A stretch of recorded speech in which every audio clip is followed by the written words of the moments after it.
আমি এই মুহূর্তে আছি ঢাকা কলেজে। ঢাকা কলেজের এখানে কিন্তু আজকে সারাদিন ব্যাপী কিন্তু মোট 4বার সংঘর্ষ হয়েছে শিবির এবং ছাত্রদলের মধ্যে। এই 4বারে অন্তত 11 জন ছাত্রদল অভিযোগ করছে তাদের 11 জন কর্মী আহত হয়েছে। শিবিরের সাথে আমরা কথা বলেছিলাম, তারা জানিয়েছে যে তারা শান্তিপূর্ণভাবেই ক্যাম্পাসে ছিল এবং ক্যাম্পাসে শান্তিপূর্ণভাবে থাকাকালীন অবস্থায় কিন্তু তাদের উপর বিনা উস্কানিতে কিন্তু তাদের উপর হামলা করা হয়েছে। তো আমি এখানে এখনকার যদি পরিস্থিতি আপনাকে একটু জানাতে চাই, এখানে কিন্তু একদমই শান্ত পরিস্থিতি বিরাজ করছে। ক্যাম্পাসের সামনে যে নিউ মার্কেট সংলগ্ন যে রোড রয়েছে সেই রোডে কিন্তু এখন যান চলাচল স্বাভাবিক রয়েছে। এখানে ছাত্রদলের বিভিন্ন নেতাকর্মীরা তারা কিন্তু অবস্থান নিয়েছে এবং এখানে ছাত্রদলের যারা নেতাকর্মীরা আছেন তারা কিন্তু এখানে আহ্বায়ক এবং সদস্য সচিবের নেতৃত্বে এখানে অবস্থান নিচ্ছেন এবং তারা কিন্তু বলছেন যে শিবিরকে যে কোনো উপায় হোক কোনো নাশকতা করতে চাইলে তা প্রতিহত করবে। এখন আমি যদি একটু জানাই যে আপনি এখানে 11:30টার সংঘর্ষ শুরু হয় যে ছাত্রদল তারা বলছে, তারা অভিযোগ করছে যে তাদের একটি কর্মী সভা ছিল, সেই কর্মী সভায় শিবির অযাচিতভাবে তাদের উপর হামলা করে এবং সেই হামলার রেশ ধরেই কিন্তু শিবিরকে ক্যাম্পাস থেকে বিতাড়িত করে দেয় ঢাকা কলেজের যে ছাত্রদল সেই ছাত্রদল এবং এরপরে কিন্তু তারা আবারও বেশ কয়েকবার ক্যাম্পাসে প্রবেশের চেষ্টা করছে। এখানে আপনাকে দেখাচ্ছে যেখানে কিন্তু বিভিন্ন ধরনের পাইপ এবং হাতে স্টাম্প সহ কিন্তু ছাত্রদলের নেতাকর্মীরা অপেক্ষা করছেন যে করে হোক যদি শিবির ক্যাম্পাসে প্রবেশ করতে চায় সেক্ষেত্রে তারা সেটাকে প্রতিহত করবেন। এবং সর্বশেষ এখানে যে সংঘর্ষটি হয়েছে সেই সংঘর্ষটি হয়েছে 5টার দিকে। সেখানে সায়েন্স ল্যাব থেকে কিন্তু ঢাকা মহানগর উত্তর এবং বিভিন্ন ইউনিটের ধানমন্ডি থানা জামায়াতের এবং শিবিরের যারা আছে জামায়াতের অঙ্গ সংগঠনের বিভিন্ন নেতাকর্মীরা কিন্তু তারা জড়ো হয়ে ঢাকা কলেজের যারা শিবিরের নেতাকর্মীরা রয়েছেন তারা কিন্তু ক্যাম্পাসে ঢোকার চেষ্টা চালাচ্ছিলেন এবং তখন কিন্তু সেই যে ক্যাম্পাসে ঢোকার চেষ্টাকেও তারা প্রতিহত করেছে এই ঢাকা কলেজ ছাত্রদল। তো এখানে কিন্তু কিছুক্ষণ আগে কিন্তু যুবদল নেতা রবিউল ইসলাম নয়ন এসেছিলেন। তো সেখানে কিন্তু তারা কিন্তু বলছিলেন যে এখানে শিবির থেকে কিন্তু বিভিন্ন ধরনের হুমকি দেওয়া হচ্ছে এবং শিবিরের যে ধানমন্ডি ছাড়া শিবিরের যে সেক্রেটারি রয়েছেন তিনি কিন্তু এখানে যে ছাত্রদলের সদস্য সচিব যিনি রয়েছেন সেই সদস্য সচিবের ফোনে কিন্তু তিনি একটি ভয়েস মেসেজ পাঠিয়েছেন এবং ভয়েস মেসেজে কিন্তু তিনি জানিয়েছেন যে করে হোক তারা দেখে নেবে এবং ক্যাম্পাসে তারা প্রবেশ করবে এবং তাদের উপর যারা হামলা করেছে তাদের কিন্তু বিচার করবে। আমরা সেখানে যারা শিবিরের নেতাকর্মীরা আছেন তাদের সাথে যোগাযোগ করার চেষ্টা করেছিলাম, তারা আমাদেরকে জানিয়েছেন যে অযাচিতভাবে তাদের উপরে ছাত্রদল হামলা চালিয়েছে, বিনা উস্কানিতে তাদের উপর হামলা চালিয়েছিল। তো এখন যদি আমি একটু বলি আপনাকে যে এখন একেবারেই ঢাকা কলেজের সামনে কিন্তু ছাত্রদলের দখলে বলা চলে, কারণ এখানে শিবিরের কোনো অস্তিত্ব এখন নেই।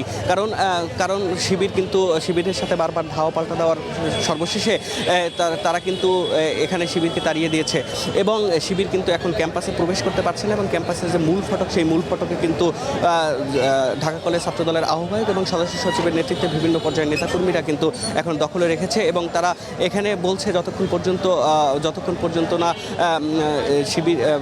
শিবির আসলে যতক্ষণ পর্যন্ত শিবির তাদের নাশকতা না থামাবে ততক্ষণ পর্যন্ত এই ক্যাম্পাসে তাদেরকে প্রবেশ করতে দেবে না। এখন এই ছিল আমার কাছে এখান থেকে সর্বশেষ পরিস্থিতি। এখন জগন্নাথ বিশ্ববিদ্যালয়ের সর্বশেষ পরিস্থিতি জানাতে সেখানে আছেন আমার সহকর্মী সৈকত খান। আমি সরাসরি সেখানে যাওয়ার চেষ্টা করব। সৈকত, সেখানের পরিস্থিতি আসলে কেমন, কি দেখছেন সেখানে? জগন্নাথে তো কয়েকবার সংঘর্ষ হয়েছে এবং এজিএস এবং ভিপি সহ শিবিরের যারা সমর্থিত নেতাকর্মীরা রয়েছেন তাদেরকে ক্যাম্পাস থেকে বিতাড়িত করা হয়েছে। এখন সর্বশেষ পরিস্থিতি আসলে কি?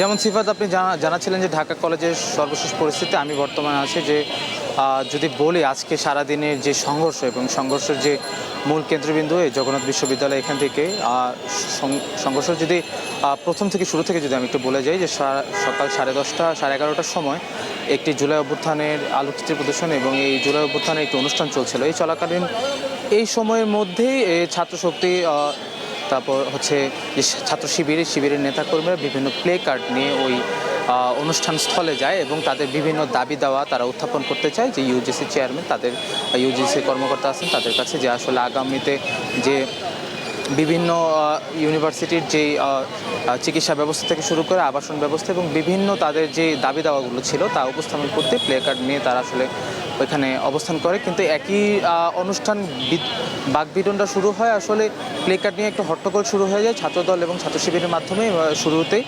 এই হট্টগোল থেকেই আসলে এই আজকে যে সারাদিনে যে সকালবেলা থেকে শুরু হওয়া জগন্নাথ বিশ্ববিদ্যালয়ে যে হট্টগোল এবং এই একই কেন্দ্র করেই একই সাথে ঢাকা কলেজও শুরু হয় এবং ঢাকা কলেজের পরে আলিয়া মাদ্রাসা এলাকার মধ্যে যে বক্সিবাজার আমাদের সহকর্মী এর আগে যেমন জানাচ্ছিলেন ইস্তাকিমন যে ওইখানকারও যে সর্বশেষ পরিস্থিতি এবং বিভিন্ন ছাত্র শিবিরে ওইখানকার যে প্রত্যক্ষদর্শীরা এবং বিভিন্ন ছাত্র দলের নেতাকর্মীরা তারা আসলে জানাচ্ছিলেন যে শিবিররা বিভিন্ন ধরনের লাঠিসোঁটা এবং অস্ত্র নিয়ে হামলা করেছে এবং ককটেল বিস্ফোরণ করে। আবার অপরদিকে শিবিরদের এবং বিভিন্ন ছাত্র হলের মধ্যে যারা থাকেন হলের মধ্যে যারা অবস্থান করছিলেন তারাও বলছিলেন যে আসলে ওইখানকার তাদের হলগুলোকে আসলে লুটপাট করা হয় এবং তাদেরকে বিভিন্ন নেতাকর্মী এবং বিভিন্ন মানুষকে আহত করা হয়।